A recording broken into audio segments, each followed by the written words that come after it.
I'm Brad Carr. I'm the president of SonicAire. Started the company about 15 years ago. I guess it was about a year and a half ago. I was curious what our culture was like, and I knew that the culture was important for our vision. We engaged BCWI, Best Christian Workplace Institute, to do a survey of our culture about 18 months ago.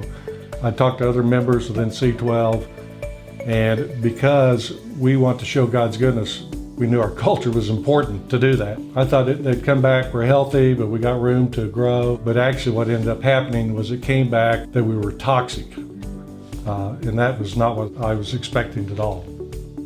When you're the president of a company, to really know everything that's happening. Finding out that we had individuals that caused the company to be toxic, the more I've read, I find out that's really pretty common. Usually it has to do with people. But we had one leader in particular, I'd say gossiping or backbiting, talking negatively about the other people in leadership. But after about 4 or 5 months of trying to work with him, and then finally it culminated in that I sent him to really a rather expensive 360-degree leadership training week-long course. And after 2 days, he quit and came home, decided he didn't need it.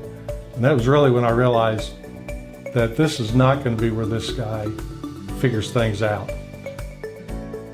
The exit interview, and I was talking to the gentleman I was asking to get off the bus. One of the things I brought up to him was he was not having fun, he was not enjoying himself. He was under a lot of stress, he was going home at night, telling his family how miserable he was. And why would you want to do that for the rest of your life? And he agreed that that was the case. And I think it was just fear. Fear of change, that he didn't want to change. Actually, today I could see that individual on the street. I could give him a big hug, and we could both maybe lament over the fact that we wish it had worked out different, but it didn't. And that's, it was best at that point for us to part company, really for his sake, for the company's sake, and for the kingdom of God's sake, to go forward. The showing God's goodness is really what drives me. And we want to create a culture in which we can show that goodness of God.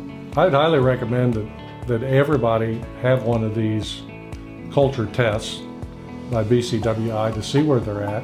If they're toxic, I hope they're not, but if they are, to take immediate action. And even if they're healthy, they need to take action. It takes humility of admitting that you're not doing things right. You can improve them. So immediately take action, get help.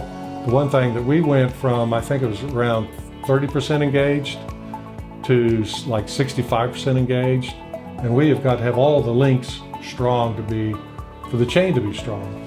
And like me, they want to influence people's lives in a positive way, which a positive way is getting to know Jesus. So that's really what the vision of the company is today, is to make enough money that we can advance the kingdom and use the company for that.